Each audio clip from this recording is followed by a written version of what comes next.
Yeah. And you posted us? Yeah. You did? Yep.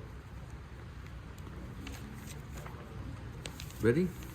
Good morning. Special thank you to all the sponsors and Musadrim, Reb Nachman and Reb Zeitlin and Reb Zvi. Hem Khan, Kulam Khan. And a special thank you to my Rebbe Reb Chaim Kramer for everything. We're still in Torah Chaf Dalet in Tinyana in Mitzvah G'day Liyos B'Simcha, and it's not Stam B'Simcha, it's Tamid. And Rav Nachman doesn't mince his words. He means every word that he writes. It's carefully calculated, which means that every single part of this statement requires of us to take extremely seriously. And he tells us,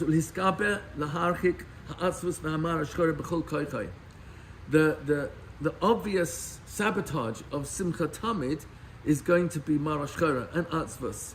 And that's going to require on our part Hiskabrus, that we are going to be a Gever. Gever is someone who is in control. HaKovesh et Yitzray, that's called Ezu Gibor. So that means I'm in control of my mind, because that's what the Yetzer really is. We mentioned a few times term Memtes, the Yetzer Hara Hem HaMachshavas Ra'os. So we're talking about being aware. That's really where it starts, because control is a bit of a strong word, but it's aware of my mind, aware of the thoughts, aware of the possible pop-ups, and be aware that when a thought is actually in the category of Marashchera, Atzvus, Daiga, all the names that we have for the Yetzer Hara, which we're going to actually look up briefly. Rav Nachman has his own list of different names and gives us one at the end. Koach HaMadameh, the power of the Hadimion is another name of the Yetzer Hara. But for me to be able to be Mekayim, just the first two lines of this Torah, I actually have to be aware of what thoughts are sabotaging my mind. Complaint is probably the biggest, because that's actually, we're going to look at that, not today. Complaint is probably the biggest sabotager, because ultimately every single midah ra, every machshava ra, actually really when you peel away its label, it comes out really it's a complaint. I'm complaining about something or someone or a matzav or my past, and that's bringing me down. So we mentioned last week there are three zones. Zone number one is what happens to me. Zone number two is how I then process it and get into it and react to it. And that's where the Marashchara resides. Marashchara, Atzvus, complaining, Ka'as, Kina, Natira, Nakama, Sinna. When I allow the zone one to affect me, whatever just happened to me, whoever I interfaced with, whatever happened in the marriage, at work, with this particular kid, when I get into zone two, where I start letting those thoughts, the Marashchara thoughts, Kina, anger, all those, that's where I am going to get trapped. It's literally a web. I guess I don't mean it as a pun, but it's fascinating that what Rav Nachman tells us is that the Koach HaMadameh is the new name we have to give the Yetzer Hara, thank you, because we're now in the last stage of the Yetzer Hara, who's exhausted all seven names, and Rabbeinu Zal, who conquered all seven, he's the one who is telling us we now have to focus on the new strategy of the Yetzer Hara, and that is Koach HaMadameh, Koach HaDimyon, the amazing ability in the imagination of my mind to actually pull myself down. Be scared of world events, be scared of what's taking place in my own household. As the very last Mishnah in Soita warns us of the Simonim before Mashiach, the very last Mishnah at the end starts giving us a list of all the members of my household. Ben Minabel Av, a child will not just, he'll denigrate his father with nibble pair. Bas Kama Le'ima, Kala Al Chamoisa, Oiveish Anshe Beisai. Really? No, Iran. Am I real? No. The real is Oiveish Anshe Beisai. So it could be taken as a Mishnah that is warning me of the terrible things that are happening, but really it's giving me the solution. Because the very fact that I know Anshe Beisai might be my real enemies, and where's that taking place? Over here. What am I thinking about my wife? What am I thinking about my children? What am I thinking about my in-laws, my children-in-law, etc., etc.? That is where I operate.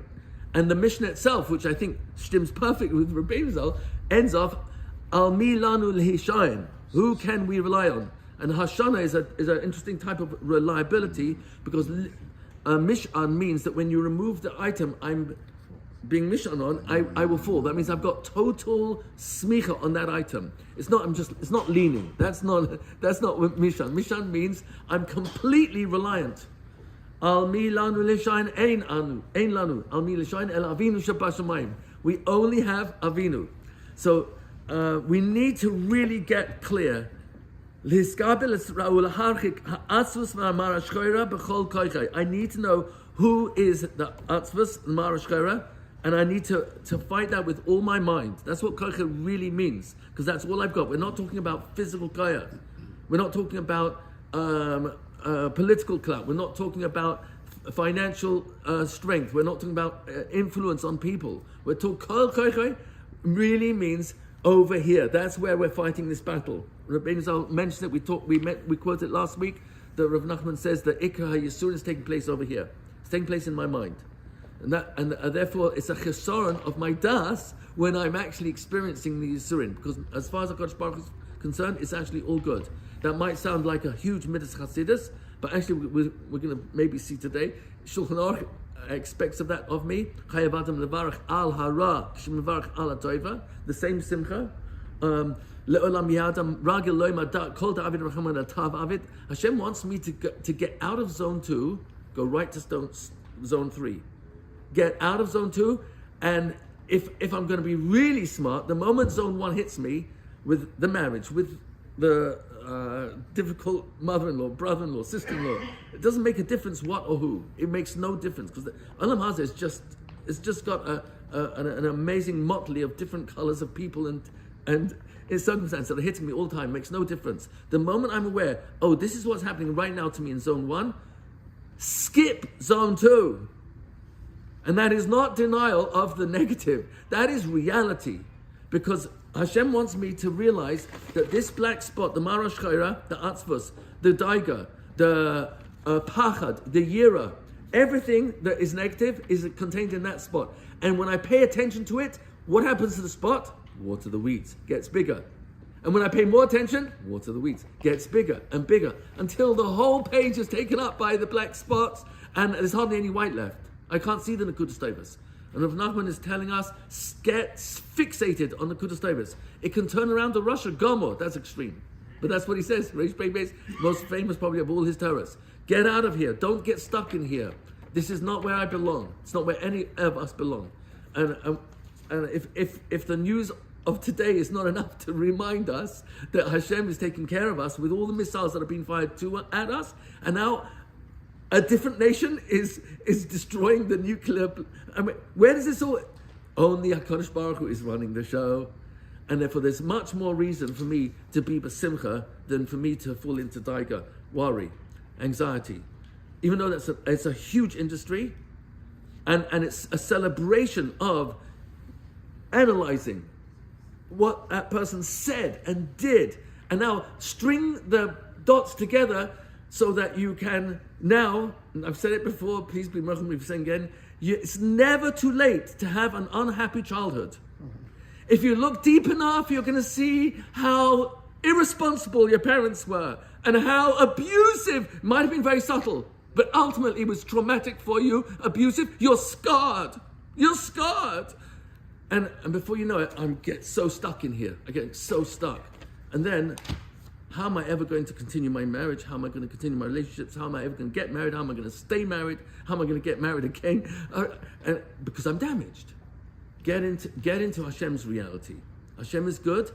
Oh, you want to regret something? So we're going to see that today, Be'ezrat Hashem. Says Rav Nachman, only go into regret when you're in Moichin de Gadlus. We'll look at that very carefully. It's a Torah in Sichas Saram. We're going to look at that. It's very important. Kuf Yud Beis. I think of Kiev. Kuf Yud Beis, make it just a silly association. But get into Moichin de Gadlus, because, and he associates that with Simcha, because it's in a makom of Simcha, which he also calls Olam HaCherus. That's zone 3. Oh, you're in zone 3? You can look at zone 2. You can look at what happened and analyze it, because I'm not going to get stuck there because I'm in zone 3. Oh, you're staying in zone 3 and now you're looking as a tourist, almost like as an audience of what happened. But it's not happening to me now, and I'm not getting stuck in the memory and reliving the memory and and bring up all the emotions of it. What am I doing? What's all this drama? So we're living in an age that is such a brilliant dimion, and there's a pill for everything. And Rav Nachman is saying, yeah, the only pill you should be taking is Simcha, because that is the cure-all. Okay, so I did mention last week that based on this, really, mental illness is what I'm thinking in the moment, and that's what Rav Nachman talks about, Ruach Shtus, and he says it many times. Ein Adam is quoting from Gemara in Avodah Zarah, Daf Gimel. Ein Adam oive avera ela im ken nichnas boy Ruach Shtus. Where does that Ruach Shtus come from? So I'm not going to go into too much detail, but the Marashah talks about it.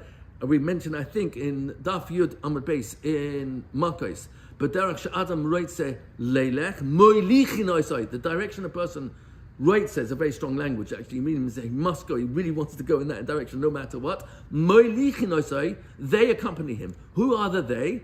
The malachim we create. We create malachim with every thought, every word, every action, and they are the ones that we've created who are pushing me in the direction I want to go in. So I want to fight oversleeping. So I create malachim with that rotzen. I want to fight taivas achila. I want to give up on myself. I'm creating despair malachim that push me in that direction. I create that destiny by myself. So comes along Rabbeinu Zalman Rav Nachman tells us a person will only do an Aveira, which makes no sense. It's insanity. That's why he calls it Ruach Shtus. It's insanity.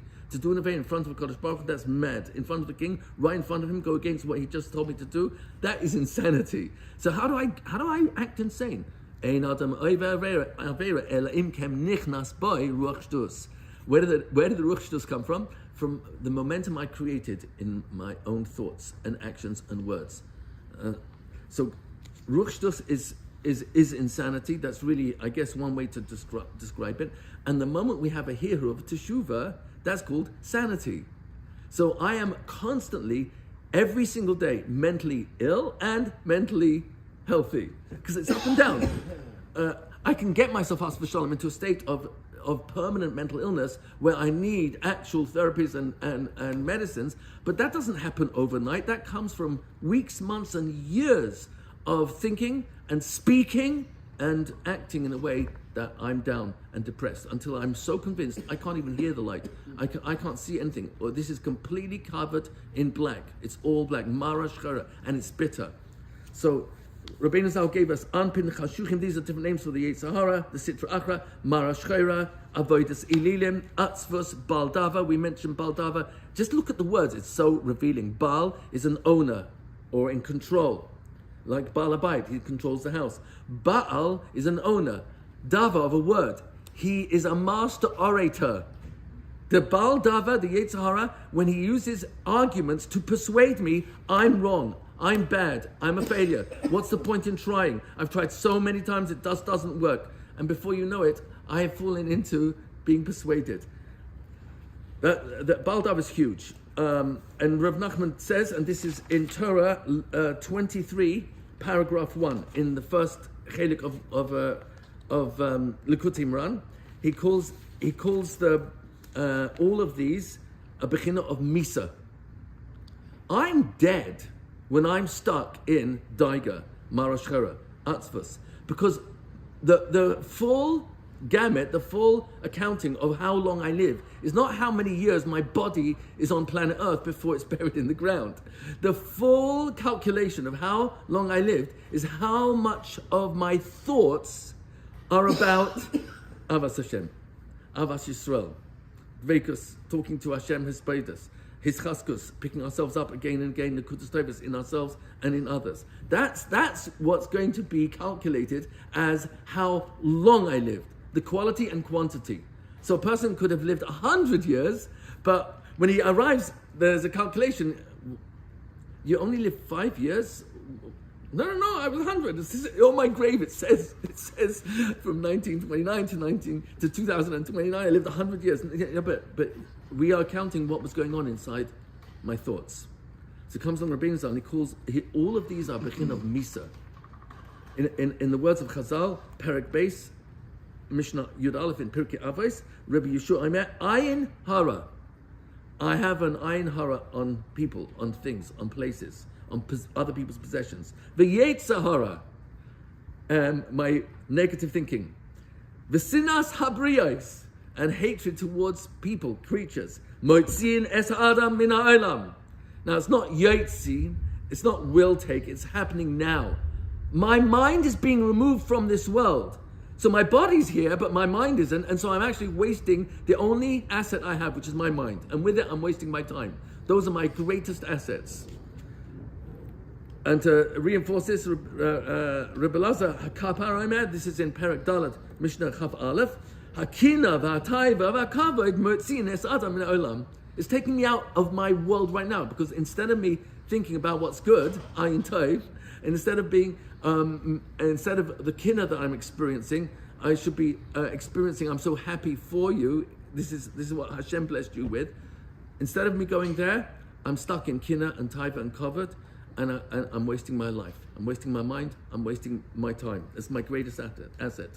Rav Nachman then adds number 7, and we're still in Chaf Gimel this time. Sorry, Chaf Gimel in the first chelik, paragraph 5. Nothing diminishes my health more than daiga. Worry is a killer. Fear, anxiety, and he says, Kol hachmei harofim, agree to this. I'll read it to you in the Hebrew. Ki ein dava shemafsid hachiyus k'moi hadaiga v'ha'atzvus. Nothing will diminish my physical health more than worry and has v'shalom, depression, anxiety. So it's in my hands, or it's in my mind. I've got the power to let go of the thinking. The moment I realize I'm in zone 2, move to zone 3. How do I get there? We're going to talk about it with there's lots of strategies, but the most obvious starting point is the awareness I'm in zone 2. And even though I think, this is Latoelis, okay, let's see what happens in Latoelis. If after the conversation I feel simcha and not resentment and more anger and more bitterness and more natira towards the person I've just been talking about, if I'm besimcha, that's a decent simon that I'm going in a good direction. But if I come out with more anger and bitterness and resentment, that or worse, jealousy and desire for nekama, that's a clear indication that I'm still in zone 2 and that there's no toelis to it. The only toelis is when we're in zone 3 and look as a tourist at zone 2. Because I'm not attached, I'm not stuck in there. Now you can look at that. That I think might be in the mashal that we learned previously in Torah Chav Gimel. You're in the dance and you're in the simcha, whether it's a chasna, but it doesn't make a difference what's the goyrem. But you're in a simcha chasna is a very, I think, easy one for us to relate to. And in that simcha, you can be chata, you can snatch someone who's standing there looking kind of not part of the simcha and bring him in, and within seconds he's dancing and smiling and singing. Or as the Torah brings over there, once you're in zone 3 of simcha, now you can even visit the Marash Chayra and the Atzvus and bring it into the simcha because you're detached from it. So that I think would fit what we're saying over here. Nothing is worse than daiga and Atzvus ki yadua l'hachmei harofim. As he says, this is well known to the Hachmei HaRoifim. Always put a dagish there, because he didn't say Roifim. In lesson number 72, it's a very famous Torah. I would love, maybe at some point after we've done Chaf Hey, maybe we'll look at number 72 in Tinyana. Rav Nachman calls the Yetzer Hara Ruach Shtus. He calls it Hacham Gadol. He's a huge Hacham Gadol Mikol HaOlam into the whole world. The Yetzer Hara is a Hacham Gadol, and Afal Piken Nikra Ruach Shtus, and he's still a Ruach Shtus. It's such an important to look at the words. Ruach means wind, we sometimes translate it spirit. As we know, the three parts of the soul that we are most frequently describing, neshama, nefesh, ruach. So it's interesting that the ruach part is what's coming from my mind, which is the neshama governing my mind. And ruach is really what goes through the pipeline when you're blowing, in the famous mashal of the Arizal, of how the neshama and the body combined. HaKadosh Baruch Hu kaviyachol blew from his lungs, kaviyachol. Of course, Hashem has no lungs, but kaviyachol, from his essence, Hashem blew be'apav into the nostrils of Adam, nishmas chaim. So he gives the mashal of a glass blower who's blowing through a tube, and the air that's blowing through, that ruach, is coming from the essence of the glass blower, from his lungs. So the neshama is blowing, so to speak, through my mind, which is choosing to speak, and I become a ruach memalala. So please be merkel. I know it's always translated as speaker, but I'm just going to go with the actual lashon. Ruach means wind. Memala from lashon malel, which actually means malel, means fill. So how do we talk? We fill the air in front of us, and the air molecules bang into each other, and that's how it creates sound. That's why in outer space there's no sound, there's no air. So you can scream and scream, no one can hear you. I always wonder about being I think I shared this with you. If I was in the forest and my wife is not there, and will she still be angry with me, whatever I say? The air molecules are and it's called vibrations. Everyone knows that musical instruments, they are vibrating. The strings are vibrating, and it's the sound that's vibrating off it into the air. And the echoes, when it's not absorbed by carpet, it's and it bangs back to you, boomerangs back to you. That is sound. That's how sound works. So ruach is really, ruach memala really means a wind filler. You're filling the air with wind, and that wind has sounds that come from the vocal cords, and the mouth, with its brilliant combination between the teeth, the tongue, the lips, and the movements within the mouth, actually articulate sound, so that now you can hear me speaking. So ruach shtus means foolish thoughts. That's what ruach starts off as a thought, and that's actually in last week's parsha.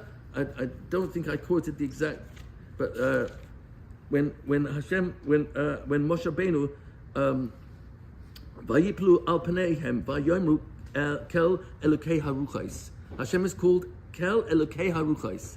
Rashi says, what's kel elokei haruchais? Yodea machshavais.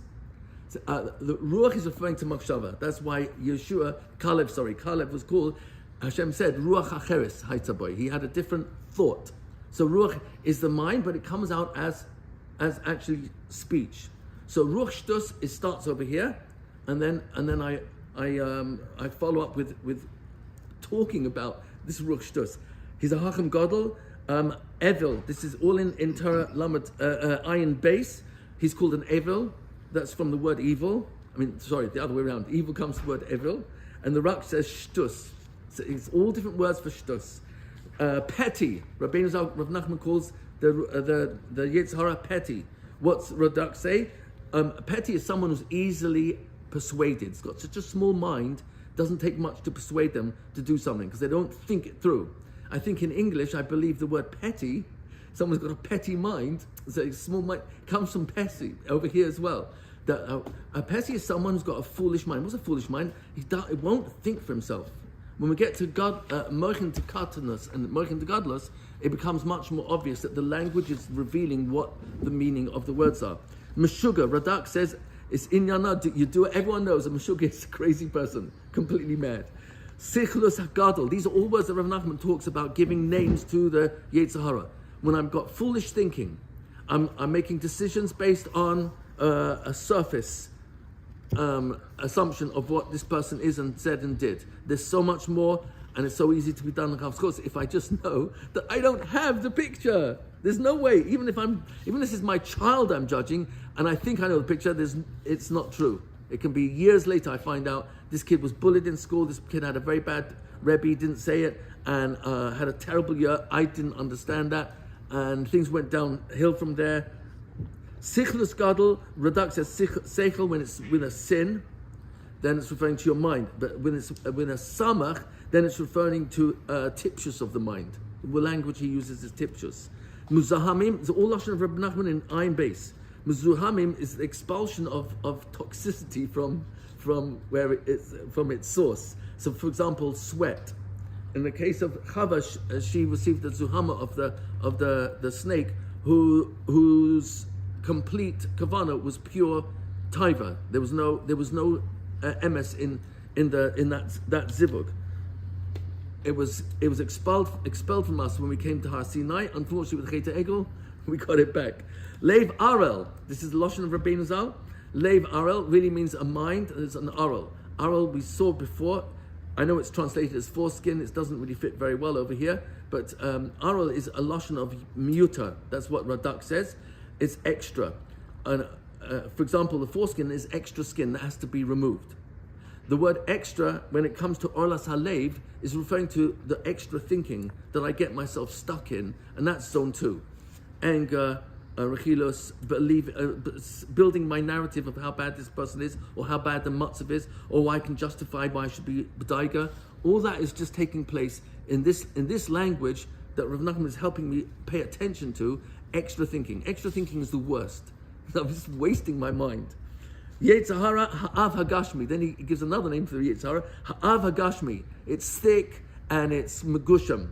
Megusham really is physical, all from Geshem. Anything that I pay too much attention to in the physical world, like Rav Nachman used to say, was it eincooked vinegar? Is it noch besser? Something like that. One less paying attention to this world, one less look at this world is a little bit better. Because where's my mind supposed to be? So you can have tzaddikim walking around, that it doesn't matter who is talking to them, it doesn't matter what their matzav is, they see the good in everything because they only see Hashem. And any comments or questions you want to share? And the last one, he says, all of the above are dimyonis. A dimyon means it's my imagination. Koyach hamadameh is that I've got the power to imagine.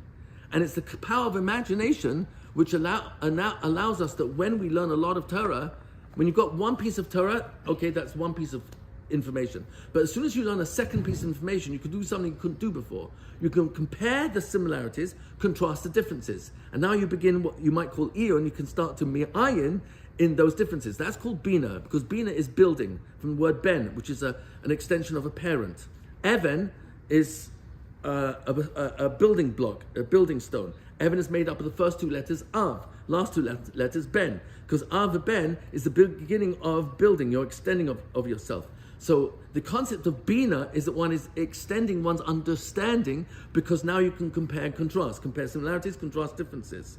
So the whole concept of Olam HaDimyon is that my mind gets captured by what I'm hearing, and I make associations with that news or information to other dimyonis that I've allowed my mind to entertain. And before I know it, I'm looking at this world as it appears to be, as opposed to through the filter of Hashem's Torah and mitzvahs, which is what I'm supposed to be doing. And that is what Bina is. Bina is Medama Milsa Milsa, and this is very well known in Breslov, that a person can have an innocent conversation, and a Breslover who's listening to a Kodesh Baruch Hu, so to speak, sees something either from Sichas Haran or something from Likutim Ran, and turns it into a conversation of Sichas Chaverim. Because Rav Nachman was very, very good at that. Motzei Shabbos, he wanted to hear all the news, because it didn't matter what the news was, he could turn it into Torah. And even Lashon Hara, he said it's better you don't speak Lashon Hara, but he would turn it into something else completely. Because he wasn't listening to the Ra. There is no Ra. He was seeing the good in everything and everyone. So that is what Rav Nachman, I think, is preparing us for when Mashiach comes, and all of a sudden we'll have the das that there's no chesed and there's no gevura. It's not 2 separate entities. My wife's nice to me today, chesed. My wife's not nice to me, she's very angry with me, gevura. I'm getting along with my kid, chesed. Not getting along with my kid, gevura. Put on weight, gevura. Lost a bit of weight, chesed. Well, it doesn't make a difference what it is, but as long as I keep separating everything, so I've turned this world into Tov and Ra. And that was the Eitz Das, and Hashem says, no, when Mashiach comes, I'm going to show you it was all Das. Das is the perfect fusing of Gevura and Chesed. So I'm just sharing these are the lashon of Rav Nachman himself when he ends up in Torah 25 in the first chelik of Likutei Moharan, and he said after all the 7 names of the Yetzer Hara, we have to give a new one, Koach HaMadameh. And he said it like almost on the side, but Rav Nosson understood there was something much more there. So Rav Atiyah in his Perush, which is an excellent resource, he quotes the Koach HaMadameh on that term. I'm just quoting to you now in Chaf Hey, and it's in footnote number 111. So he quotes the Koach HaMadameh, Hatzal, Nira leramez al pi mash amru chachmeinu zal. This seems to be I'm going on what Rav Nachman says. The Yetzer Hara has a new name today. It's called Koach HaMadameh. It's the power of imagination. And you and I know that more than any other. I mean, there's people in this room who still remember. I don't know if you remember. I remember when there was black and white television. I remember when technology has advanced so quickly. There was no such thing as a cell phone. No such thing. A fax machine was huge breakthrough in technology. Amazing. Do you realize I can fax you? And then we've got beepers. Wow, I can be beeped anywhere. It's very annoying. So you and I will be laughing at that technology today because it's so pathetic.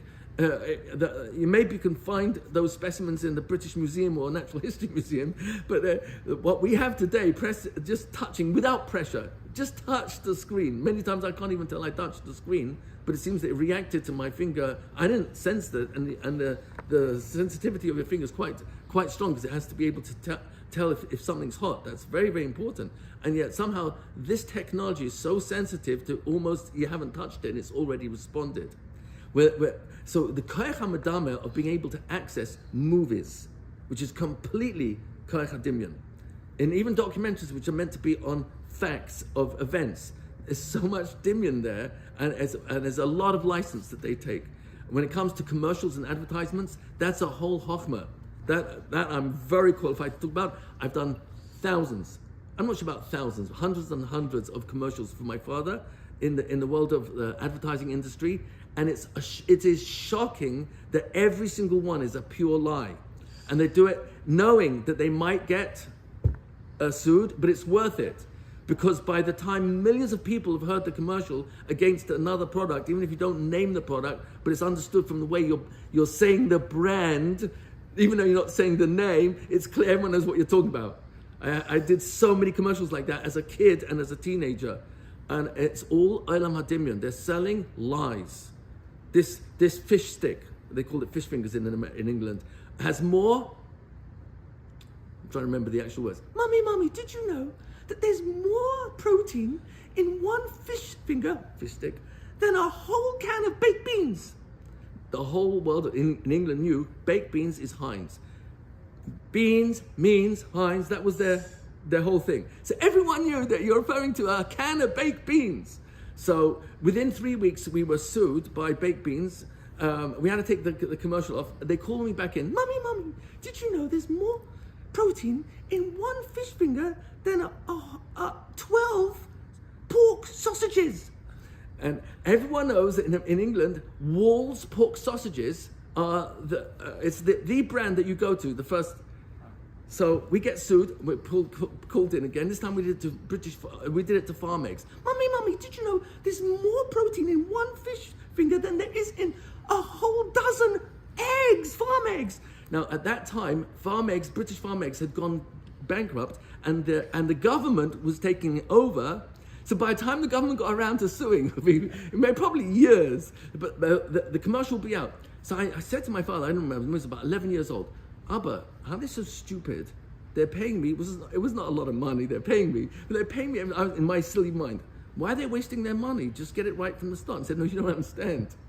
It's worth the commercial to go out, because if they have to settle, the amount of money they'll be paying is a fraction of the profits they're making on these lies. It's all Olam HaDimyon.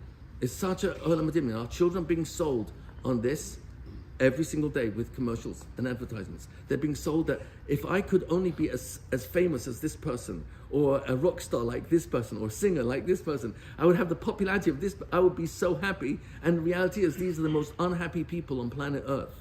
There's nothing, it's all a Dimyon. We're living at such an incredible time. that Rav Nachman really hit it. He doesn't need my extra, but he said we need to give it a new name. It's Koach HaMedameh. And Rav Nachman's eitzes are giving me the clarity, the filter, to put in over here, so that I look at the world not as what it really is, Olam HaSheker, Olam HaDimyan. And so I can see Hashem speaking to me through all these events. So, sharing with you here, Nira Laram is Alpi Mash Amrucham Kmenuz Al Sukkah Nun Beis. Shiva Shemosh Yesh Lo Liyetzhara. There are 7 names for Yetzhara. V'yadua liyodechein shem keneged hasheva midos de sitra achra. These 7 names of the Yetzhara, they correspond to the 7 levels of what's called the sitra achra, midos of the sitra achra. Kizelu mazeh asa elokim. Okay. Keneged shiva midos hanimsam hakdusha. The 7 lowest levels of the spheres, they are what's responsible for everything we experience in Olam Hazeh. Kemuvan kol zeh b'sifrei emes. Hine ad heina lo haya ba'olam ki im ha'aras hasheva midos ha'eleh. We only until now, till Rav Nachman said this about Koach and Dameh, we only have 7 midas of the spheres to deal with, going down from Tiferet, Hesed, Yesod, Gvura, Tiferet, Hesed, Hod, Yesod, and Malchus. Shehisigotam ha'shiva royim al ken loy haya keneged zeh ki im shiva koichos ha'yetzhara. So keneged these 7.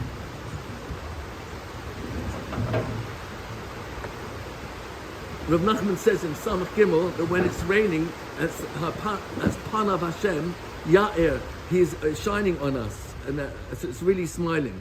It's amazing. Every drop of rain is just bringing more blessing to the world. So you've got 7 names of the Yetzirah, and they connected the 7 spheres that deal with this world, all the midas of how everything interacts in this world. But from the moment Admor Zal Le'olam, that Rav Nachman came to this world, and he began to shine and spread Aleinu upon us, Hamidah Shminis.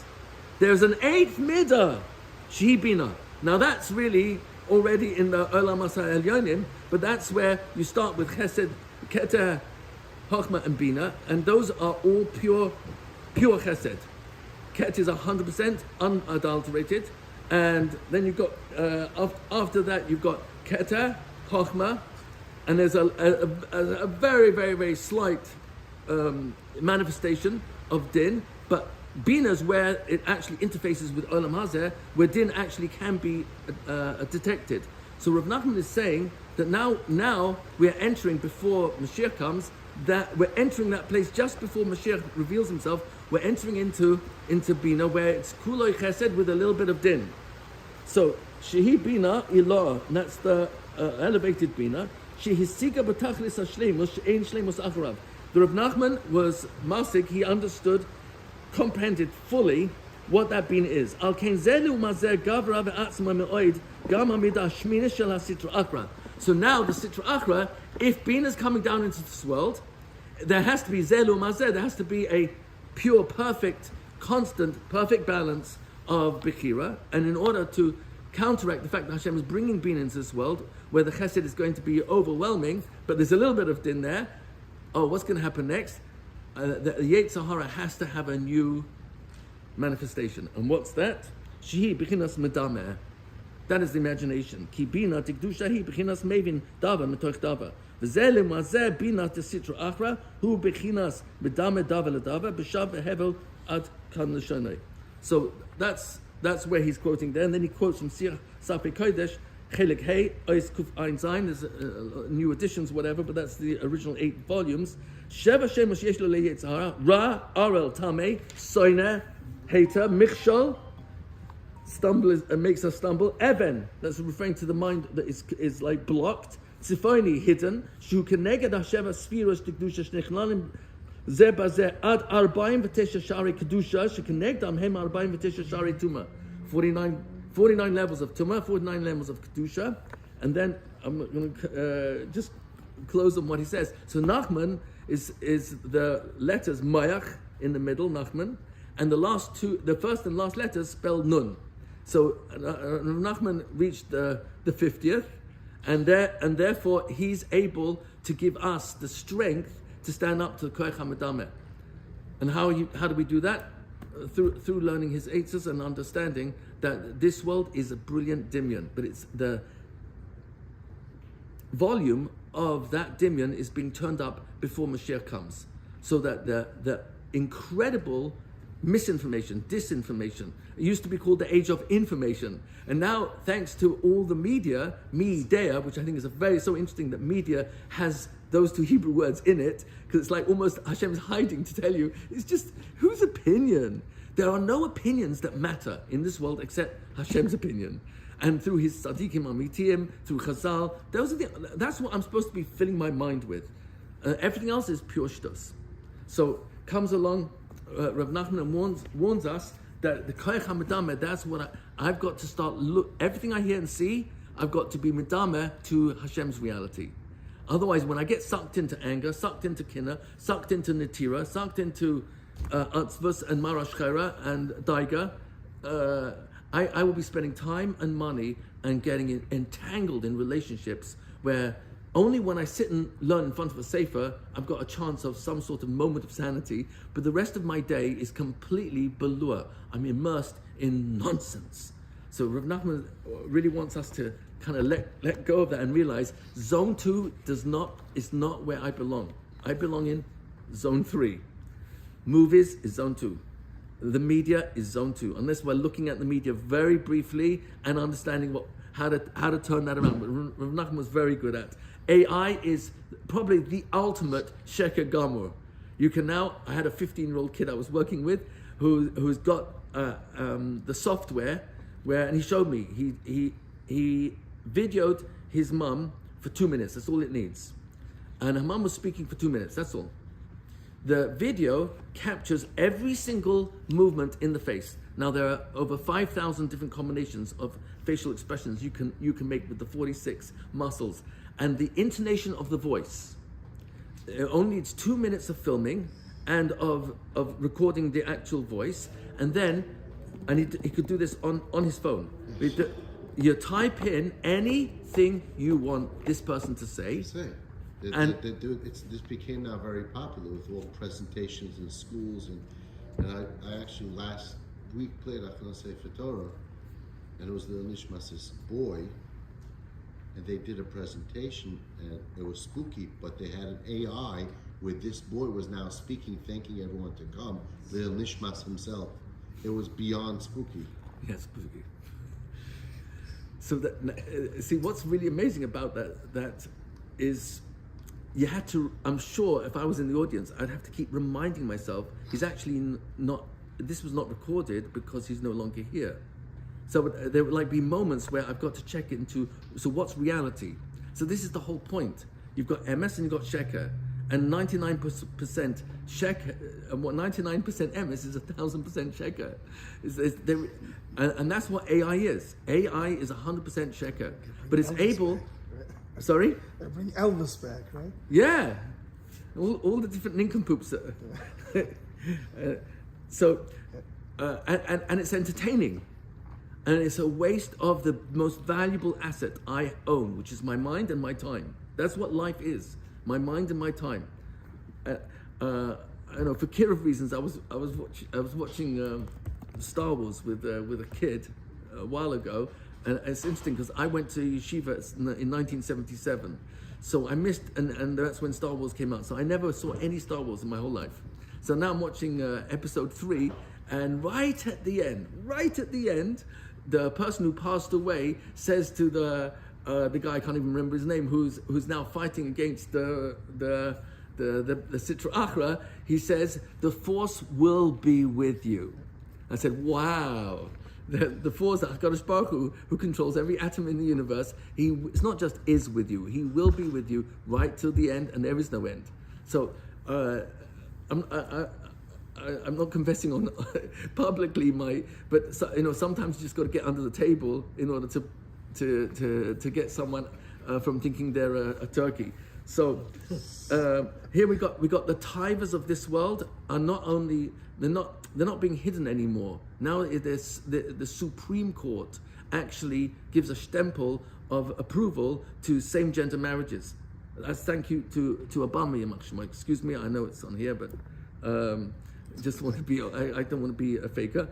Newspapers, they're not telling us the truth, and the news is always missing information. It's one reporter, and you look on Yeshiva World News. They're borrowing from all the other newscasters. They're just making it a little bit of a kosher because there's no other images that should be disturbing from eyes. But from mind, it's not reliable. So it's 100% inaccurate, unreliable, and you're wondering. So which one is the truth? So this all comes to the fact that Hashem wants me to use my mind for good. And the greatest good is to be living inside simcha. Who's simcha? Being entertained by entertainment? No.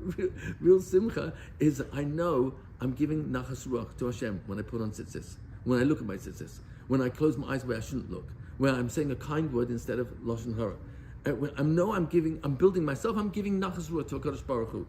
And Arevna, please make your Torah sweet in my mouth. Say it a few times till I get to the third word, Hashem. Arevna, please make yours, because I know it is sweet, but help me to know it's sweet. Help me to taste its sweetness and not get stuck in Marash Chora. When's the Shiur over? When will we finish the stuff? I'm tired already. I want to get... Hashem wants me to be stuck in Simcha, get stuck in Simcha.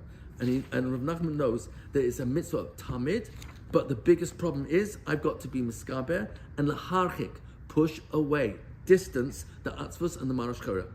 But I've got to know who's the marash chara. Well, that's what we went through the whole list of mitzvahs of the mind, because once I know, hey, anger is marash chara. It's a slippery slope. Kina is natira, that's big. It's really one of the biggest. Kina and Natira and Nakama, they're huge. But I'll quote Bezrat Hashem, the Rambam and Mesilas Yesharim, who unpack what's Kina and Natira and why it's so bad. But these are all things that lead to my outputs. Natira is resentment. It's usually translated bearing a grudge, which is good Old English. But Rashi, right at the top of Chaf Gimel, Amud Aleph in Yuma, so he says, where it's discussing Natira, the Gemara is discussing Natira over there. So he said Natira is shomer, that's what Natira means. Shomer davara b'liboy v'lo hesech medasai. He will not let go of it. He's guarding it. Now, shomer means guarding, but it also means remembering, because that's how we guard a mitzvah, by remembering the mitzvah. That's why Adim, a person can't get oynish unless Adim gave a warning within 3 seconds, Shalom Aleichem Rebbe, within 3 seconds of the Aveira, to warn the person what he's doing, he can get oynish for, because it's an Aveira, whatever the Aveira is.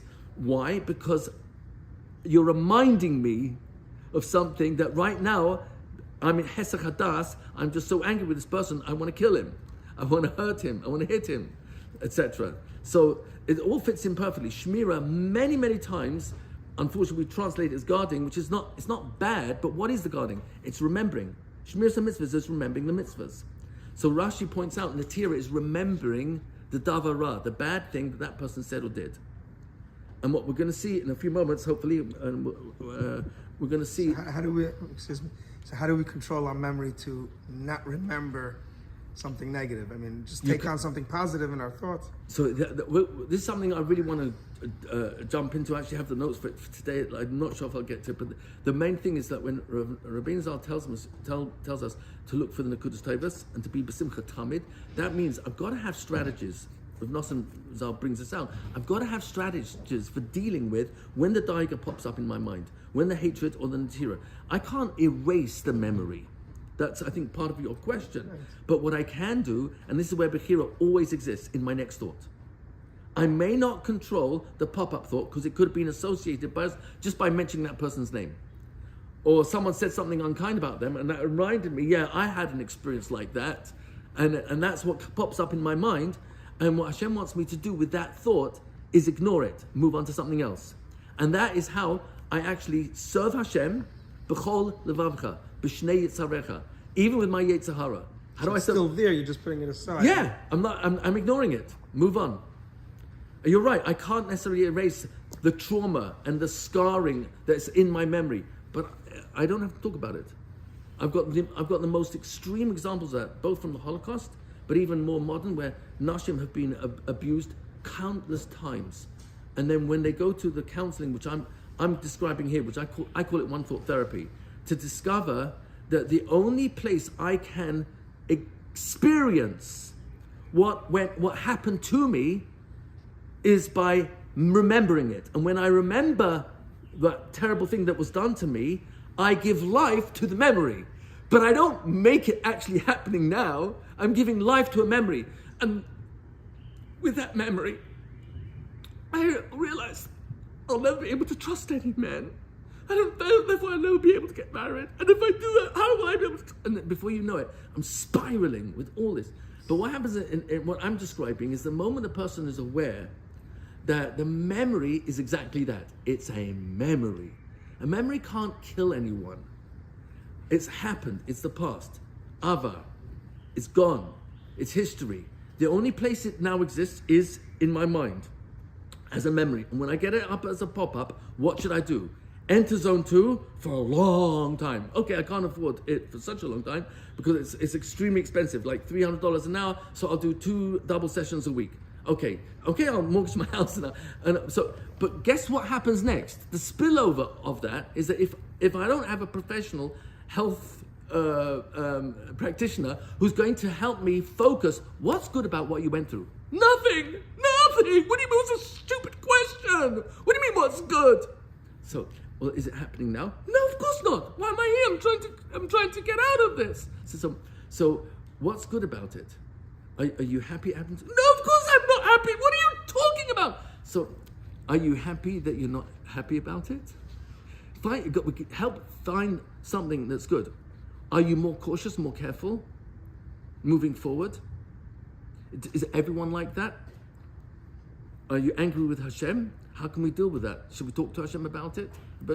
Help me understand. I know how I was vulnerable because it was my father's best friend who said, "Can you come over? Can your daughter come over? Help take care of my wife while I'm on business?" And really, he was not on business. His wife was convalescing out of town, and he was there when she and messed with her for 2 weeks.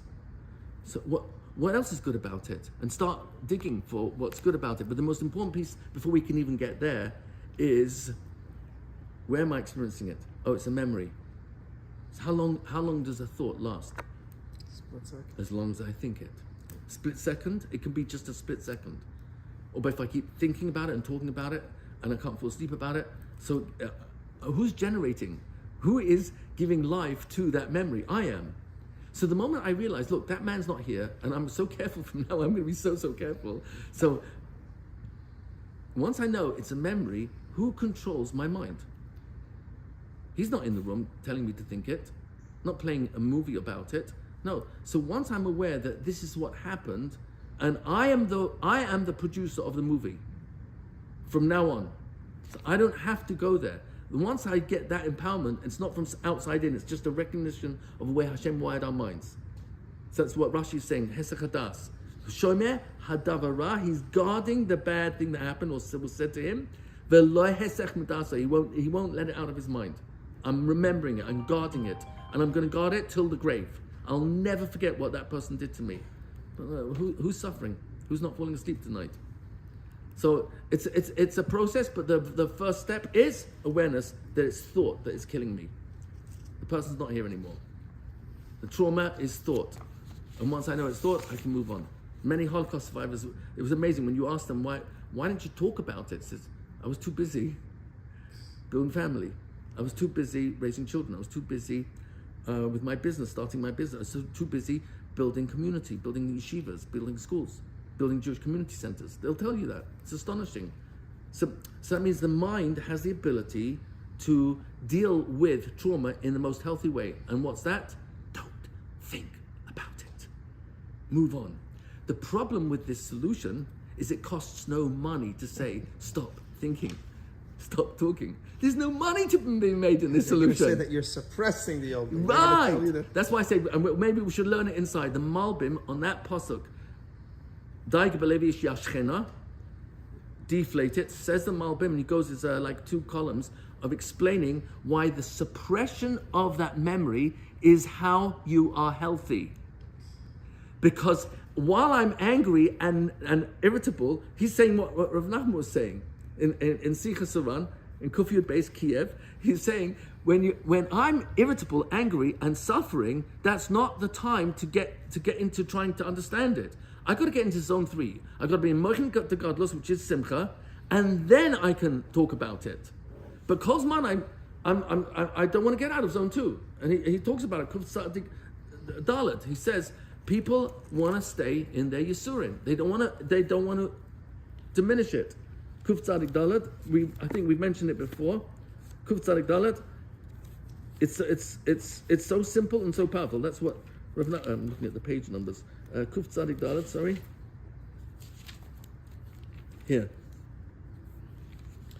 Ama Achakola Yisurim. After all the sufferings, Afal Pikein Hashem Yitbarach Meiti Vimanu. Hashem's still good to us. Get focused on that. Rak she'ein anu roitzim lahaktin et hayisurim. I don't want to minimize the Yisurim. So I'm going to talk about it. You don't understand. It's much worse than I'm even able to explain. Oh, no, don't you understand? And then before you know, I'm a basket case. And we celebrate that and glorify it and pay for it. For heaven's sake. Every human being is living inside mental health, just doesn't know it. Because I'm one thought away. I'm always one thought away. One hero of Teshuvah, and it's not Machshava. Machshava and hero are two different things. They're translated the same way, but Machshava is from the word Shav. You're settled, so you're thinking deliberately. Hero is from the word Har, or Herayon, which is pregnant, protruding. Har is a mountain. Up, down, like a mountain range. Up, down. Hihurim is a what do you call it? Fleeting thought. And machshava is thinking. It's deliberate thinking, and that's a different type of thinking. So hihu ra and the hihu of teshuva. One thought of teshuva, one fleeting thought of teshuva. That is huge, because that will give a person eternity. He may have to pay a horrible price for all the rest of his life, but one hihu of teshuva already was worth coming into this world for. It's very difficult for us to comprehend. That's how Hashem looks at the price of everything. It's a completely different value system. I'm sorry, you had your hand up, Gary. Yeah. Yeah, I wanted to know, why do our thoughts have so much power? I know it's speech. Hashem created the world through speech. Yes. So where is the power of thoughts? I understand the byproduct of thinking good thoughts and negative thoughts, what it could spiral into. Where is that thought coming from? It's coming from our neshama. And neshama is the most powerful part of our entire being, and it's the power. The neshama powers the mind. The mind is what powers their thinking. So it's really, that's why it's the most valuable item. Rav Nachman in Mem Vav in Sicha Suran, he talks about the further up the body you go, the further you can reach. So you can kick a ball so far, you can throw even further, going high up your body. Your mouth can scream, you can hear echoes off the mountains. You're higher than your mouth, you can smell from many, many miles away. Here you can even hear echoes from many miles away. You get to your eyes, OMG. You can see stars light years away. That's incredible. It's a huge jump. Then he says, but when it gets to your mind, there are no barriers. That's why you got people who are real tzaddikim that in their mind, like the Baal Shem HaKadosh. So he was able to see thousands of miles because there were no barriers with that type of eyesight. Nothing talks about it in Reish Nun Dalet. I'm just giving you away my simanim. Reish Nun Dalet, I think of the word round. So I think in Harry Potter there was what's his name? Something eyed Moody. So he could see from the back of his head. So in Reish Nun Dalet, Rav Nachman talks about the power when a person's mekadesh his eyes. He can see things that ordinarily the eyes you cannot see. But really the eyes see these things all the time. It's just that because we don't. We allow taivas to take over our lives, so we don't realize the ruchnias that's taking place. He brings that in Kuf Lamed Gimel, college. I'm just giving you my simonim. If a person goes to college, it's going to ruin his mind. If a person in Kuf Lamed Gimel, it talks about when I let my mind and focus too much on Olam Hazeh, so I can't see the brightness of Olam Emes that's taking place. So he gives the mashal from the Baal Shem HaKadosh of a coin in front of my eye, and I can't see a huge mountain in front of me. The mountain is huge, but I can't see it because I put Olam Hazeh. Olam Hazeh is like blinding me. I'm so stuck in Olam Hazeh. That's what Mitzvah Gedoliyos B'Simcha is. Olam HaCherus, get me out of. Cherus means I'm freed. I'm not chained to Natira, remembering other people's crimes against me. I'm not chained to anger. I'm not chained to jealousy. I'm not chained to Nakama, desire to take revenge. So it's a freedom. It's the ultimate liberation that's taking place over here. So the mind is everything. We've got mitzvahs, maisis, we have to do. Tzitzis, tefillin, shofar, sukkah, lulav, etc. But the kavanas that we have, when I'm not talking about kavanas, but just I'm doing this because I want to give you pleasure, Hashem, because you gave me this mitzvah, and this is what separates me from all the world. Asher ki yidei shanu, you separated us, but mitzvahs with your mitzvahs, and you gave me this mitzvah. So it's all really taking place over here, and we do it with simcha. It's 1,000 times worth more. If it's very hard, that's 100 times worth more, because mitzvah echad b'tzar is mutav memeh shelo b'tzar. So they start all these multipliers, and it's really dependent on what I'm thinking. Is that making sense? Yeah. Did I answer your original question? So it's all taking place here. I'm sorry I didn't get as far as I wanted to get. I hope, maybe I meant to ask if we'll put out the Tinyana, so if I do cross-referencing, we can look at it inside instead of hearing me say it outside. That way anyone who wants to can see it.